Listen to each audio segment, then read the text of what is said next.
Last lecture में આપણે hello arene સંયોજનોની રાસાયણિક પ્રક્રિયાઓ ભણતા હતા, જેમાંની પહેલી પ્રક્રિયા કેન્દ્રાનુરાગી વિસ્થાપન પ્રક્રિયા. પહેલાં મુશ્કેલ હોવાના કારણો ભણ્યા, પછી હાઇડ્રોક્સિલ સમૂહ વડે વિસ્થાપન અને નાઇટ્રો જેવા ઇલેક્ટ્રોન આકર્ષક સમૂહની હાજરીમાં પ્રક્રિયાની પ્રતિક્રિયાત્મકતા વધારી શકાય એ સમજ્યા. બીજી પ્રક્રિયા જે આપણે બાકી રાખી હતી કે હેલો એરિન સંયોજનોમાં ઇલેક્ટ્રોન અનુરાગી વિસ્થાપન પ્રક્રિયા, એટલે કે હુમલો કરનાર ઇલેક્ટ્રોન અનુરાગી હોય, એટલે પ્લસ, સાદી ભાષામાં કહી તો ધન વીજભારિત, ઇલેક્ટ્રોનને આકર્ષે તેવું ધન આયન સ્વરૂપે હોય. અને ત્રીજી ધાતુ સાથે જે આપણે કમ્પ્લીટ કરી ગયા હતા, તો આપણે જે બીજી પ્રક્રિયા બાકી છે એ સ્ટાર્ટ કરીએ કે જેમાં ડબલું છે એ ઇલેક્ટ્રોન અનુરાગી વિસ્થાપન પ્રક્રિયા આપે. આપણે બેન્ઝીનની ઇલેક્ટ્રોન અનુરાગી વિસ્થાપન પ્રક્રિયા 11th તૈયાર કરી ગયા છે. Chlorination, bromination, nitration, sulphonation, Friedel Crafts alkylation, Friedel Crafts acylation. તો આ બેન્ઝીન જે વીજ પ્રક્રિયાઓ આપણે તૈયાર કરવાની છે, પણ હેલો એરિનની એટલે કે ક્લોરોબેન્ઝીનની, ક્લોરોબેન્ઝીન આપણે લેશું હેલો એરિન તરીકે. ડબલા ઉપર એક્સ બરાબર આપણે સીએલ મૂકી દઈ તો ક્લોરોબેન્ઝીન બરાબર. જે વસ્તુ તમે બેન્ઝીન માટે આપણે વ્યવસ્થિત તૈયાર કરી હતી એ મુદ્દો આવડે એટલે આ મુદ્દો કમ્પ્લીટ થઈ જશે, માત્ર નામ જ આપવાના છે નિપજના. તો હવે જે વાત છે કે બેન્ઝીન હતું, તો બેન્ઝીનનું તમે ક્લોરિનેશન કરો તો Cl2 વાપરવો પડતો હતો. Cl પ્લસ ડબલા ઉપર આવી જતો હતો, H+નું વિસ્થાપન કરતો હતો, એટલે બેન્ઝીનમાં કોઈ પ્રોબ્લેમ નહોતો. પણ તમે ક્લોરોબેન્ઝીન લ્યો તો ડબલા ઉપર Cl છે. હવે આવનાર સમૂહ એનું તમે ક્લોરિનેશન કરો તો હવે બીજો Cl આવશે, એ ક્યાં બેસે? તો યાદ કરો આપણે તૈયાર કર્યું હતું ઓર્થો મેટા પેરા. એમાં કાં ઓર્થો પેરા નિર્દેશક હોય અને કાં તો મેટા નિર્દેશક હોય. તો હેલોજન એક્સ છે એ ઓર્થો પેરા નિર્દેશક છે. તો એનો અર્થ એવો થયો કે આવનાર ઇલેક્ટ્રોન અનુરાગી ઓર્થો અને પેરા સ્થાનમાં દાખલ થશે. બરાબર. તો આપણે અહીંથી સ્ટાર્ટ કરીએ.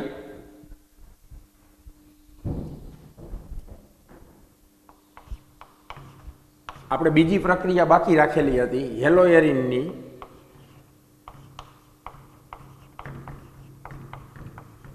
ઇલેક્ટ્રોન અનુરાગી વિસ્થાપન પ્રક્રિયા.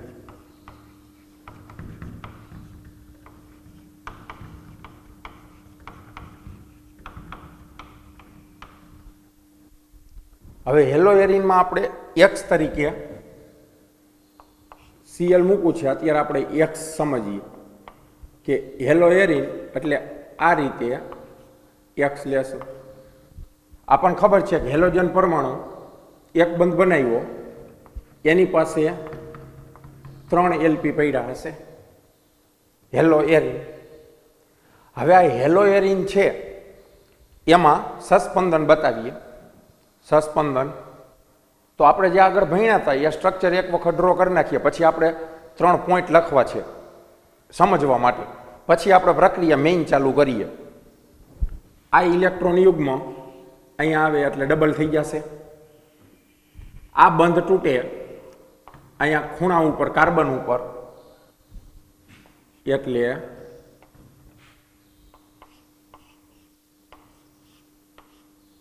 આ ડબલ, આ એક્સ, આની પાસે 2 LP વધ્યા, પ્લસ વીજભાર આવશે કારણ કે અહીંયા ડોનેટ કર્યું ઇલેક્ટ્રોન યુગ્મ. આ તૂટી આ કાર્બન ઉપર ઇલેક્ટ્રોન યુગ્મ, માઇનસ વીજભાર આવશે, ઋણ વીજભાર. આ બંધ હતો, આ બંધ છે. સસ્પંદન ઇલેક્ટ્રોન યુગ્મ દિવાલમાં આવશે. આ જે ડબલ બોન્ડ હતો અહીંયા ખૂણા ઉપર આવશે.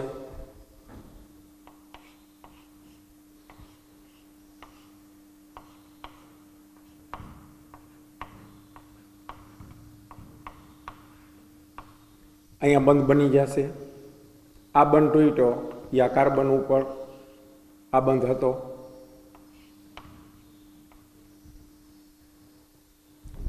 સંસ્પંદન થશે એટલે ઇલેક્ટ્રોન યુગમાં અહીંયા આવશે, આ આગળના ખૂણા ઉપર નીકળશે.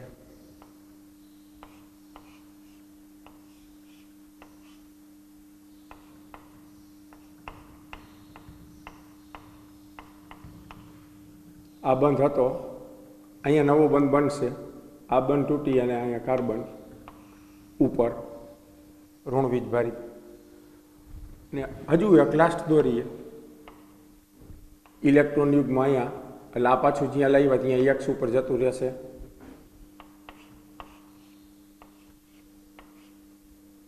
સિંગલ બોન્ડ એક્સ થઈ જશે, પાછા આની પાસે 3 એલપી થઈ જશે, વીજભાર નીકળી જશે. અહીંયા બંધ હતો, અહીંયા બંધ હતો અને અહીંયા નવો બંધ બન્યો, 3 બંધ આવી ગયા. તો આ સસ્પંદન બંધારણ જોઈને આપણને ખબર પડે છે ઇલેક્ટ્રોનની ઘનતા કયા કયા સ્થાનમાં વધે છે. આ કયું સ્થાન કહેવાય? ઓર્થો. જોડાયેલો સમૂહની બાજુનું સ્થાન ઓર્થો. આ કયું કહેવાય? પેરા. આ કયું કહેવાય?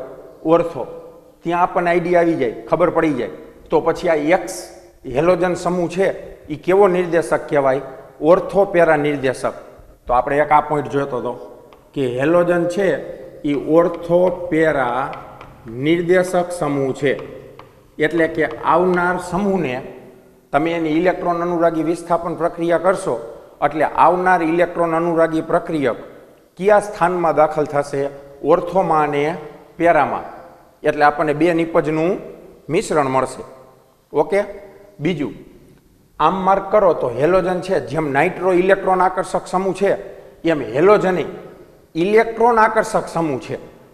સમજજો, ઇલેક્ટ્રોન આકર્ષક સમૂહ છે તો એ ડબલા પાસેથી ઇલેક્ટ્રોન આકર્ષી લેશે. તો માર્ક કરો આ પ્રક્રિયાનું નામ શું છે? ઇલેક્ટ્રોન અનુરાગી વિસ્થાપન પ્રક્રિયા. તો એટેક કરનાર કોણ હોય? ઇલેક્ટ્રોન અનુરાગી. તો હવે ઇલેક્ટ્રોન અનુરાગી એટલે ઇલેક્ટ્રોનને આકર્ષાઈને તો આવતો હતો, આ ડબલાના ઇલેક્ટ્રોનને આકર્ષાઈને તો એ આવતો હતો. હવે આ ઇલેક્ટ્રોનને હેલોજન ખેંચી લેશે તો ડબલું થોડું ઓછું સક્રિય થઈ જશે. કહેવાનો અર્થ શું કે ડબલાની સક્રિયતામાં ઘટાડો કરશે. હું તમને ખાલી એમ કહું કે બેન્ઝીન, આ બેન્ઝીન એક લઉં, આ ક્લોરો બેન્ઝીન. હવે આની ઉપર ધારો કે તમે નાઇટ્રેશન કરો એટલે NO2+ દાખલ થાય. હવે NO2 આ જે પ્લસ ઇલેક્ટ્રોન અનુરાગી રહ્યો એ આ ઇલેક્ટ્રોન જે ફરે છે એને આકર્ષાઈને તો આવતો હતો, આમાં આને આકર્ષાઈને જતો હતો. પણ તમને જોઈને ખબર પડે કે સરળતાથી કેમાં જાય? બેન્ઝીનમાં. શું કામ? આમાં ક્લોરીન બેઠો છે જે ડબલાના ઇલેક્ટ્રોનને પોતાની તરફ ખેંચી લે છે. એટલે ડબલું આ વલય છે એ બેન્ઝીનની સાપેક્ષમાં ઓછું ક્રિયાશીલ થઈ જાય, ઓછું ક્રિયાશીલ. તો બેન્ઝીનમાં જેમ સરળતાથી પ્રક્રિયા થાય એમ ક્લોરોબેન્ઝીનમાં ઇલેક્ટ્રોન અનુરાગી વિસ્થાપન પ્રક્રિયા સરળતાથી થતી નથી. ઉગ્ર પરિસ્થિતિની જરૂર પડે. ઉગ્ર પરિસ્થિતિ એટલે તાપમાન, દબાણ, બરાબર, એની જરૂર પડે. આવું એક કોમન વાક્ય આપેલું છે. આ સમજાવવા માટે તમને ઉદાહરણ આપ્યું કે બેન્ઝીન કરતાં ક્લોરોબેન્ઝીન છે એની ઇલેક્ટ્રોન અનુરાગી વિસ્થાપન પ્રક્રિયાની સક્રિયતા કેવી હશે? ઓછી. કારણ કે એમાં વલય ઓછું સક્રિય છે બેન્ઝીન કરતાં. કેને કારણે? Cl સમૂહને કારણે. તો Cl છે એને અક્રિયકારક સમૂહ કહેવાય. અક્રિયકારક, કારણ કે એ ડબલાને અક્રિય બનાવે છે. તો X છે, X એ ઓર્થોપેરા નિર્દેશક છે, અક્રિયકારક સમૂહ. અક્રિયકારક સમૂહ. હેલોજન અક્રિયકારક સમૂહ હોવા છતાં કેવો નિર્દેશક છે? ઓર્થોપેરા. અક્રિયકારક સમૂહ હોવા છતાં કેવો નિર્દેશક છે? ઓર્થોપેરા નિર્દેશક. બીજું, આપણે 11th પ્રેરક અસર તૈયાર કરી હતી. પ્રેરક અસર, ઇન્ડક્ટિવ ઇફેક્ટ, આઈ અસર. પ્લસ આઈ અસર એટલે ધન પ્રેરક અસર અને માઇનસ આઈ અસર એટલે ઋણ પ્રેરક અસર. ઋણ પ્રેરક અસર. એમાં અહીંયા અત્યારે આપણે સ્પષ્ટ કહી દીધું કે અહીંયા જે હેલોજન પરમાણુ હોય એ કઈ અસર બતાવશે? માઇનસ આઈ. કારણ કે ઇલેક્ટ્રોન શું કરે છે? ખેંચે છે. ઇલેક્ટ્રોન આકર્ષક સમૂહ એટલે એ કઈ અસર બતાવે છે? ઋણ પ્રેરક અસર. ઋણ પ્રેરક અસર, તો આપણે એક પોઈન્ટ એ લખીએ કે હેલોજન છે એ માઇનસ આઈ અસર બતાવે, ઋણ પ્રેરક અસર બતાવે.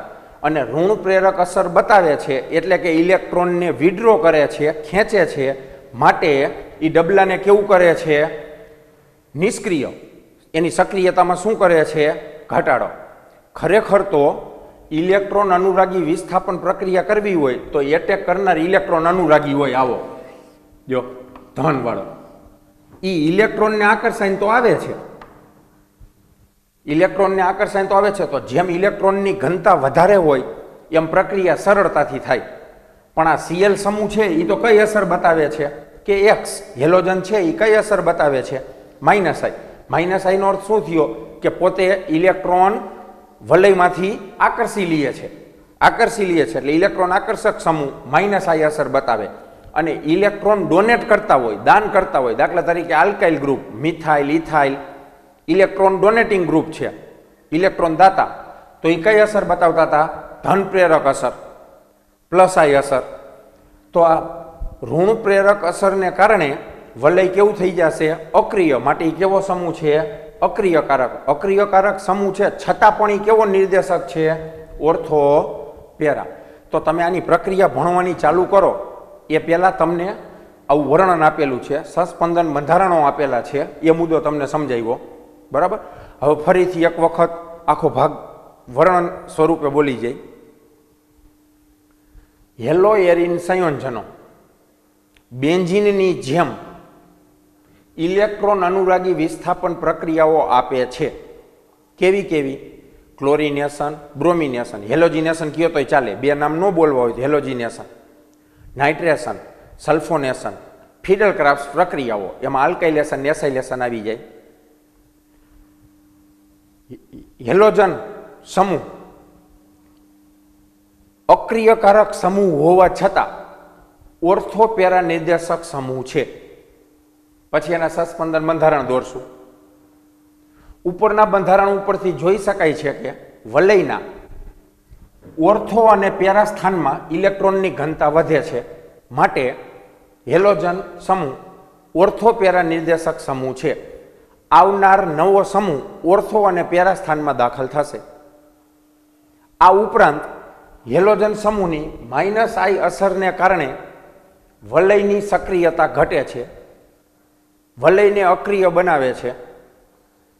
આમ બેન્ઝીન કરતા હેલો એરિન સંયોજનોની ઇલેક્ટ્રોન અનુરાગી વિસ્થાપન પ્રક્રિયાઓ ધીમી હોય છે, મુશ્કેલ હોય છે.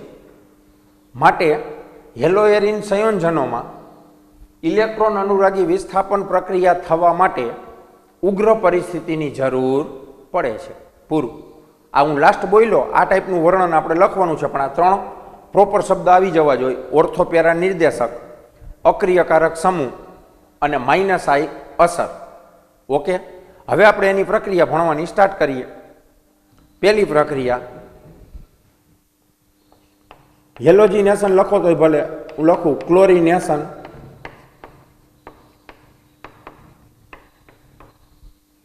તો આપણે એવી રીતે તૈયાર કર્યું હતું. ક્લોરિનેશનમાં કયો પ્રક્રિયક વપરાય? Cl2. કયો ઉદ્દીપક વપરાય? નિર્જળ FeCl3. કયો ઇલેક્ટ્રોન અનુરાગી દાખલ થાય? Cl+. Cl+. બરાબર. એટલે ઇલેક્ટ્રોન અનુરાગી થઈ જશે. તો આપણે ક્લોરિનેશન લખીએ. હેલો એરિન એટલે ડબલા ઉપર એક છે, એમાં આપણે Cl લઈ એનું ક્લોરિનેશન કરી એટલે આપણને નામ લખવામાં અનુકૂળતા રહેશે.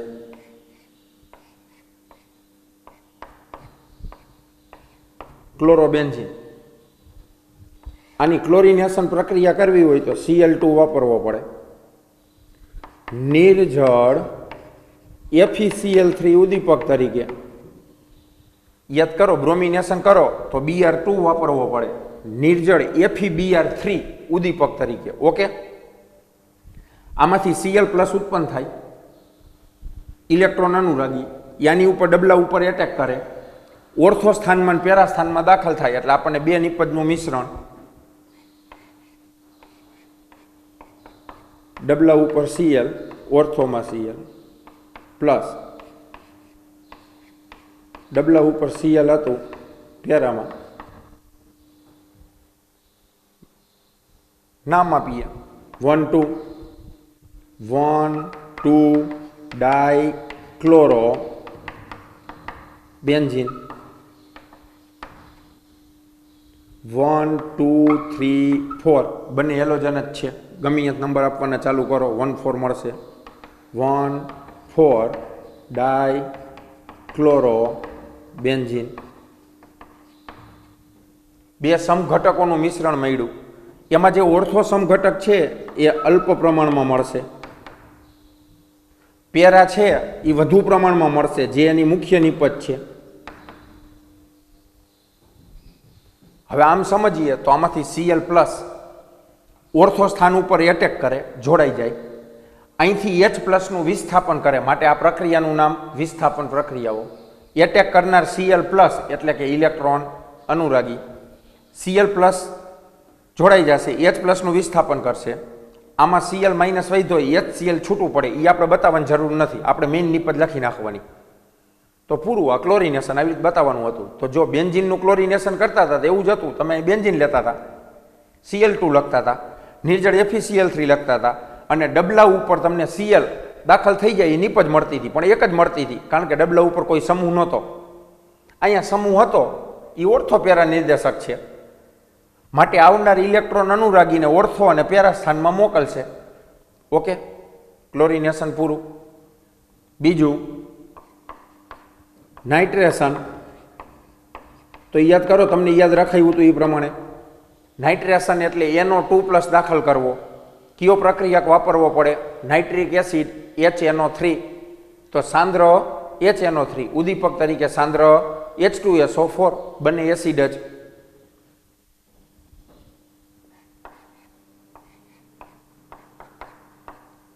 ડબલા ઉપર Cl ક્લોરોબેન્ઝીન. નાઇટ્રેશન કરો એટલે સાંદ્ર HNO3 નાઇટ્રિક એસિડ, ઉદ્દીપક તરીકે સાંદ્ર H2SO4. HNO3 માંથી NO2 પ્લસ ઉત્પન્ન થાય, ઓર્થો અને પેરા સ્થાનમાં દાખલ થાય. આમાં OH માઇનસ વધે, અહીંથી H પ્લસ, પાણીનો અણુ છૂટો પડે. ખરેખર H2SO4 ને કારણે આમાંથી ઉત્પન્ન થાય, પણ આપણે એ ડિટેલમાં નથી પડતા, અત્યારે એવું યાદ રાખી.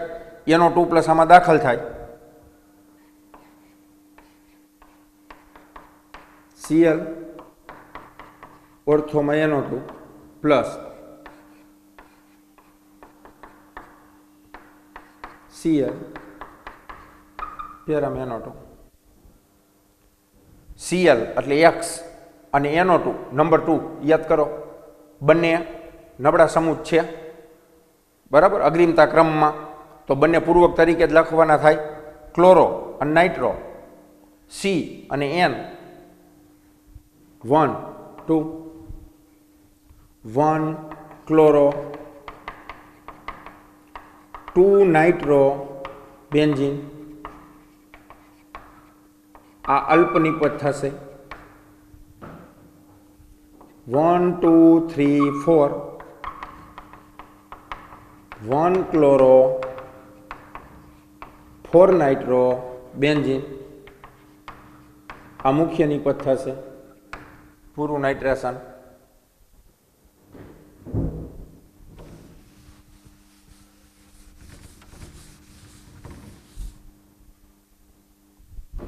આપણે ત્રીજી પ્રક્રિયા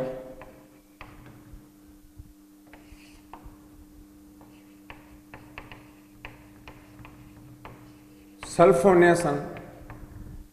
સલ્ફોનેશન એટલે SO3H પ્લસ દાખલ કરવો. સાંદ્ર સલ્ફ્યુરિક એસિડ વપરાય. યાદ કરો, આપણે એના માટે કેટલા વિકલ્પ બોલ્યા હતા. ઓલિયમ લખી શકાય, H2S2O7 એટલે ઓલિયમનું આણ્વીય સૂત્ર થયું.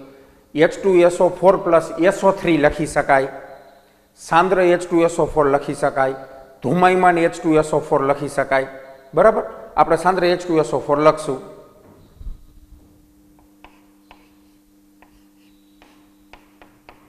ક્લોરોબેન્ઝીન.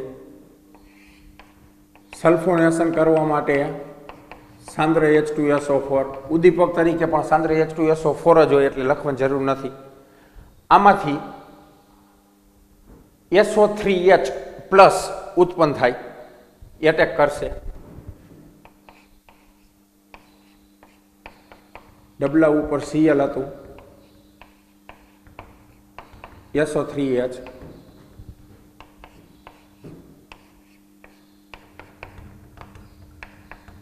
પેરામાં SO3H. હવે આ બે સમૂહમાં સલ્ફોનિક એસિડ ક્રિયાશીલ એટલે ડબલ્યુ એને આપી દો એટલે આનું નામ બેન્ઝીન સલ્ફોનિક એસિડ એટલે આ 1, આ 2, 2 નંબર ઉપર chloro benzene sulphonic acid,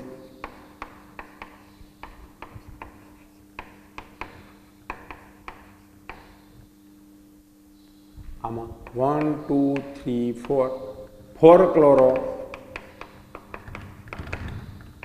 benzene sulphonic acid,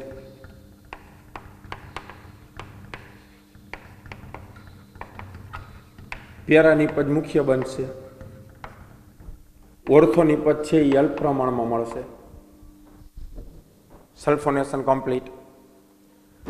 ચોથી પ્રક્રિયા ફ્રીડલ ક્રાફ્ટ્સ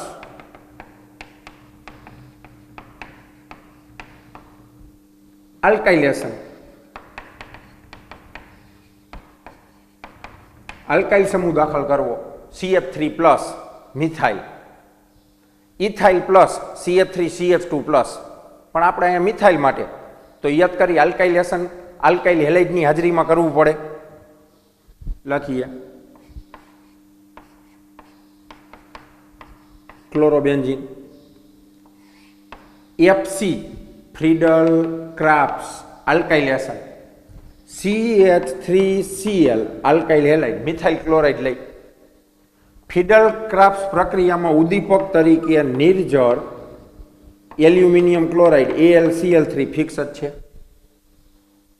CH3Cl પ્રક્રિયકમાંથી CH3+ ઇલેક્ટ્રોન અનુરાગી ઉત્પન્ન થાય જે બેન્ઝીન વલયના પાઈ ઇલેક્ટ્રોન વડે આકર્ષાય, ઓર્થો અને પેરા સ્થાનમાં દાખલ થાય, જ્યાંથી H+ નું વિસ્થાપન કરે. H અને Cl HCl છૂટું પડે, પણ છૂટું પડે એ નથી બતાવતા. ડબલા ઉપર Cl હતું, બાજુમાં CH3,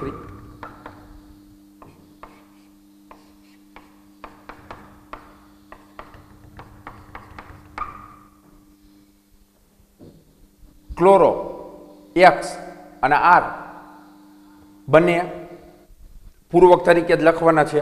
આ મિથાઇલ અને આ ક્લોરો, તો આ 1 ક્લોરોનો C, મિથાઇલનો M, 1 chloro 2 methyl benzene, 1 2 3 4 1 chloro 4 methyl benzene. આ મુખ્ય નિપજ બનશે, અલ્પ પ્રમાણમાં મળશે. આનું હજી નામ લખી શકાય, યાદ કરો. ડબલા ઉપર CH3 હોય તેનું પ્રચલિત નામ આપણે IUPAC તરીકે સ્વીકારેલું ટોલ્યુઇન. જો તમારે આને ટોલ્યુઇન કેવું હોય તો આ 1 થાય ને આ 2 ક્લોરો ટોલ્યુઇન અને 4 ક્લોરો 1 2 3 ને 4 ક્લોરો ટોલ્યુઇન IUPAC નામના ટેબલમાં આપણે તૈયાર કરી ગયા છીએ. બરાબર ને? આના બે નામ હતા IUPAC. એકવાર આ રીતે આપી શકાય, R અને X બંને પૂર્વક તરીકે લખવા, એ નિયમ પ્રમાણે આપી શકાય. અને ડબલા ઉપર CH3 હોય તેને ટોલ્યુઇન કહેવાય, એ પ્રમાણે આપી શકાય. Okay, Friedel Crafts alkylation complete. Last reaction Friedel Crafts acylation. Acyl સમૂહ દાખલ કરવો. આપણે એસાઇલમાં ઉદાહરણ લેતા હતા, યાદ કરો, એસિટાઇલ ક્લોરાઇડ અને કાંઈ એનહાઇડ્રાઇડ. આપણે આલ્કોહોલ, ફિનોલ ને ઇથર વાળા ચેપ્ટરની શરૂઆત જ એસ્ટરીકરણથી કરી હતી. ત્યારે તમને મેં acid chloride, acid anhydride, acyl સમૂહ દાખલ કરવો આ સમજાવ્યું હતું. તો એસાઇલેશનમાં એસિટાઇલ સમૂહ દાખલ કરીએ CH3CO, તો વાપરવું શું પડે? CH3COCl એસિટાઇલ ક્લોરાઇડ લખીએ. ક્લોરોબેન્ઝીન, એસિટાઇલ ક્લોરાઇડ દાખલ કરવું છે CH3CO+, તો અહીંયા Cl લખી. આમાંથી કયો ઇલેક્ટ્રોન અનુરાગી ઉત્પન્ન થશે? CH3CO+. આ CH3CO+ છે એ એટેક કરશે એટલે H+ નું વિસ્થાપન કરશે એસિટાઇલ સમૂહ, માટે પ્રક્રિયાનું નામ એસાઇલેશન. બરાબર, એસિટાઇલેશન એ શબ્દ આપણે ઉપયોગ કરતા હતા. ફિડલ ક્રાફ્ટ હોય એટલે ઉદ્દીપક તરીકે નિર્જળ એલ્યુમિનિયમ ક્લોરાઇડ, ડબલા ઉપર Cl છે, ઓર્થોમાં COCH3 આવી જશે. COCH3 યાદ કરો, બેન્ઝીનનું ફિડલ ક્રાફ્ટ એસાઇલેશન, ડબલા ઉપર COCH3, જેને તમે એસિટોફિનોન કહેતા હતા. મેં એવું કીધું હતું કે આ નામ ખાસ યાદ રાખજો, એસિટોફિનોન પ્લસ પેરાસાનમાં COCH3.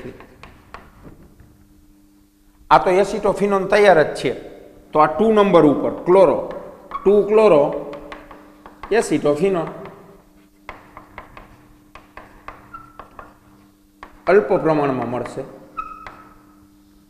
આ એસિટોફિનોન તૈયાર છે એટલે આ 1 2 3 4 4 ક્લોરો એસિટોફિનોન. આનું નામકરણ એમ તો કીટોન 1 2 નંબર, બરાબર. પછી ઓલો કાઉન્સ કરી એ 1 નંબર ઉપર, આ 2 નંબર ઉપર. એ આપણે IUPAC એવી રીતે આખું અલગ આપતા હતા. અત્યારે આવી રીતે સાદું નામ આપેલું છે, તૈયાર કરી નાખી. 4 ક્લોરો એસિટોફિનોન, ખરેખર આ ઓર્થોક્લોરો એસિટોફિનોન અને આ પેરાક્લોરો એસિટોફિનોન છે. ઓર્થોક્લોરો એસિટોફિનોન અને પેરાક્લોરો એસિટોફિનોન. ઓકે, તો આ પ્રક્રિયા એસાઇલેશન. જો તમારે અહીંયા એસિટાઇલ ક્લોરાઇડ CH3COCl ન વાપરવું હોય તો હજી શું વાપરી શકાય? Acetic anhydride. યાદ કરો, CH3CO twice O, acetic anhydride. Acetyl chloride અને એસિટિક એનહાઇડ્રાઇડ એસાઇલેશન પ્રક્રિયા માટે વપરાય, કારણ કે એ CH3CO+ સમૂહ આપે, એટલે કે ઇલેક્ટ્રોન અનુરાગી આપે. ઓકે, બેમાંથી કોઈ પણ વાપરો ચાલે, છૂટું અલગ અલગ પડે. આમાં Cl વધ્યો તો HCl છૂટું પડે. અને જો તમે CH3CO ટ્વાઇસ O વાપરવું હોત તો તમે એક વખત CH3CO લગાવી દો તો CH3CO અને એક O વધે અને અહીંથી H એસિટિક એસિડ છૂટો પડતો હતો. તમને મેં બંને રિએક્શન લખાવેલા છે, આપણે ફેરબુકમાં તૈયાર કર્યું હતું. એટલે તમે આ થિયરી તૈયાર કરો એ પહેલાં હજુ એક વખત બેન્ઝીનની ઇલેક્ટ્રોન અનુરાગી વિસ્થાપન પ્રક્રિયાઓ, ક્લોરિનેશન, બ્રોમિનેશન, નાઇટ્રેશન, સલ્ફોનેશન ને 2 ફિડલ ક્રાફ્ટ્સ, આ એક વખત જોઈ લેજો એટલે પ્રક્રિયક બધા જ હશે, ઉદ્દીપક ને પ્રક્રિયક. માત્ર નિપજમાં જ આ ડિફરન્સ હતો, શું દાખલ થાય એ જ તૈયાર કરવાનું હતું. તો આ હેલો એરિન સંયોજનોની ઇલેક્ટ્રોન અનુરાગી વિસ્થાપન પ્રક્રિયાઓ પૂરી, કમ્પ્લીટ. તો 3 પ્રક્રિયા એની પૂરી થઈ ગઈ. હવે જે તમને નેક્સ્ટ મુદ્દો બુકમાં આપેલો છે, પોલી હેલોજન સંયોજનો, એ તમારી રીતે 2 વખત વાંચજો. એ આપણે બાકી રાખી છીએ, વર્ણનવાળું છે, સમજવાનું છે કે એનો વ્યવહારુ ઉપયોગ કે ઇન્ડસ્ટ્રીમાં ઉપયોગ કઈ રીતે છે. એટલે એ આપણે ક્લાસમાં તૈયાર કરશું, બરાબર. એટલે આ તો અત્યારે વાંચી જાજો એટલે તમને એક વખત અંદર જે મુદ્દા આપેલા છે એ આપણને માત્ર ખબર પડે. કોઈ પ્રક્રિયા કે બીજી કોઈ સમજૂતી નથી આપેલી, એનો ઉપયોગ ક્યાં થાય, એ આપણા શરીરમાં કઈ જગ્યાએ કેમિકલ નુકસાન કરે, બરાબર. આ બધી વસ્તુ આપેલા, એના વિશિષ્ટ ઉપયોગ શું છે, એનો ગુણધર્મ શું હોય, એ ઘન છે, પ્રવાહી છે કે વાયુ છે, કે રંગ, એની વાસ, એની સ્થિતિ, બરાબર. આવા મુદ્દા અંદર આપેલા છે. એટલે ટૂંકમાં કહી તો પોલી હેલોજન સંયોજનો, હેલોજન એક કરતાં વધુ વખત આવતા છે એવા સંયોજન આપેલા છે. ક્લોરોફોર્મ ને DDT ને CFC ને આ બધા જે આપેલા છે એ તમે તમારી રીતે 2 વખત વાંચી જાજો. એ આપણે બાકી રાખી છીએ. હજુ આ ચેપ્ટરમાં આપણે એક ટોપિક વચ્ચે બાકી રાખેલો છે, કેન્દ્રાનુરાગી વિસ્થાપન પ્રક્રિયામાં અવકાશ રસાયણ દ્રષ્ટિકોણ. એ મુદ્દો આપણે ક્લાસમાં તૈયાર કરશું. એટલે આપણે આમાંથી એવા 2 મુદ્દા, 2 ટોપિક આ ચેપ્ટરમાંથી બાકી રાખી છીએ, જે આપણે ક્લાસમાં તૈયાર કરશું. ફરીથી યાદ કરાવી દઉં. એક પહેલો મુદ્દો જે આપણે બાકી રાખ્યો એ SN1 ને SN2 ભણ્યા ત્યારે વચ્ચે એક મુદ્દો આવ્યો હતો, પૂરું થયું પછી એક મુદ્દો આવ્યો હતો, કેન્દ્રાનુરાગી વિસ્થાપન પ્રક્રિયામાં અવકાશ રસાયણ દ્રષ્ટિકોણ, સ્ટીરિયો કેમેસ્ટ્રી એનું. એટલે એમાં એક એ મુદ્દો બાકી રાખ્યો છે. અને એક અત્યારે આ લાસ્ટ પોલીહેલોજન સંયોજનો આ મુદ્દો બાકી રાખી છીએ. આ બે મુદ્દા વર્ણનાત્મક, એમાં લાસ્ટ તો વર્ણનાત્મક જ છે, પણ પેલો મુદ્દો સમજવાનો છે. એટલે આપણે આ બે મુદ્દા પેન્ડિંગ રાખી છીએ, એ આપણે ક્લાસમાં તૈયાર કરશું. અને આ લેક્ચર લાસ્ટ લેક્ચર હતો ચેપ્ટર કમ્પ્લીટ. પહેલાં આપણે હેલો આલ્કેન હેલો એરિનના IUPAC સામાન્ય નામકરણ લીધા, કોષ્ટક તૈયાર કર્યું, કોષ્ટક સિવાયનો ભાગ તૈયાર કર્યો, બરાબર. પછી એનું એક જે વર્ગીકરણ એ આપણે મુદ્દો બાકી રાખેલો, એ આપણે શરૂઆતમાં કીધું હતું કે આલ્કોહોલ ફિનોલ ઇથરમાં જેમ વર્ગીકરણ આપેલું છે એવી જ રીતે વર્ગીકરણ અહીંથી તૈયાર કરવાનું છે. આલ્કોહોલનું તૈયાર કરી એવી જ રીતે આનું તૈયાર કરવાનું છે.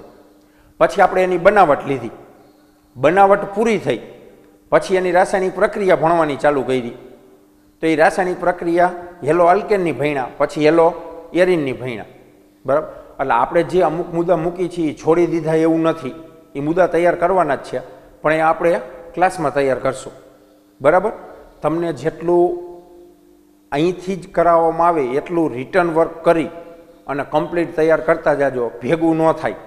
જો ઓર્ગેનિકના મેઇન ટોપિક 2 ચેપ્ટર કમ્પ્લીટ થઈ ગયા પ્રક્રિયા, તમે આને લખી અને તૈયાર કરી નાખો, જેથી કરીને હજુ ઓર્ગેનિકના જે 2 ચેપ્ટર બાકી છે એના રિએક્શન, એની પ્રક્રિયાઓ તૈયાર કરો, ત્યારે આ પ્રક્રિયાઓ એમાં મિક્સ ન થાય અને આ પ્રક્રિયાઓ અગાઉ તૈયાર થઈ છે તો વ્યવસ્થિત તૈયાર થઈ જાય અને મગજમાં બેસી જાય, તો આગળની વસ્તુ ભણવામાં ઓર્ગેનિકના હજુ જે 2 ચેપ્ટર આપેલા છે એ ભણવામાં આપણને વધારે અનુકૂળતા રહેશે. ઓકે, તો આ ચેપ્ટર આપણે અહીંયા પૂરું કરીએ છીએ. રેડી?